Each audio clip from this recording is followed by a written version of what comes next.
বলেছিলাম যে দস্যুদেরকে আর পুনর্বাসন করা হবে না, কারণ এর আগেও করা হয়েছিল, তারা ফিরে আসেনি। তাদেরকে ভালো হতে হবে, না হলে তাদের পরিণতি তাদের ভোগ করতে হবে। দৈনিক 10 স্টার BD24, সত্যের সন্ধানে আমাদের যাত্রা। সুন্দরবন সুরক্ষা মানুষের জীবন জীবিকা।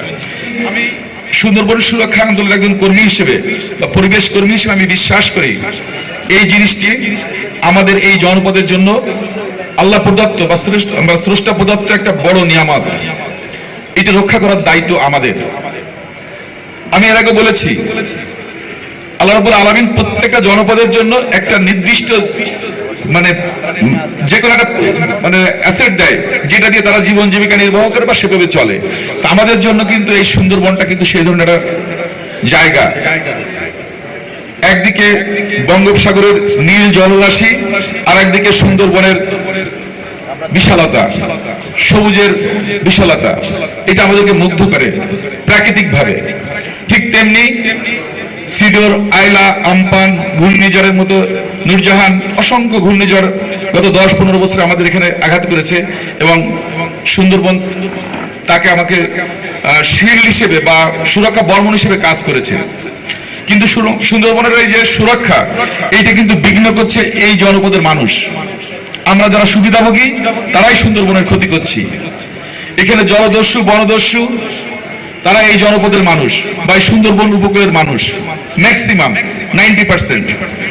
আমি দেখেছি শ্যামনগরে ইতিমধ্যে অনেকগুলো লোক গ্রেপ্তার হয়েছে, এবং একটা পার্টিকুলার ইউনিয়ন, গাবুরা ইউনিয়ন, এবং একটা পার্টিকুলার বংশের।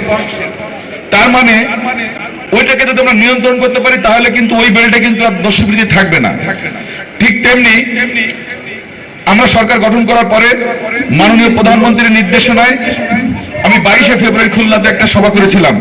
সেখানে বলেছিলাম যেহেতু নির্বাচনের সময় আমরা নজর দিতে পারিনি, যার জন্য দস্যুবৃত্তি এখানে বৃদ্ধি পেয়েছে, তখন ওনার নির্দেশনা মোতাবেক আমরা রিস্টোর পিস ইন সুন্দরবন, অর্থাৎ সুন্দরবনের শান্তি ফিরিয়ে আনার জন্য আমরা অভিযান পরিচালনা করি, যৌথ অভিযান।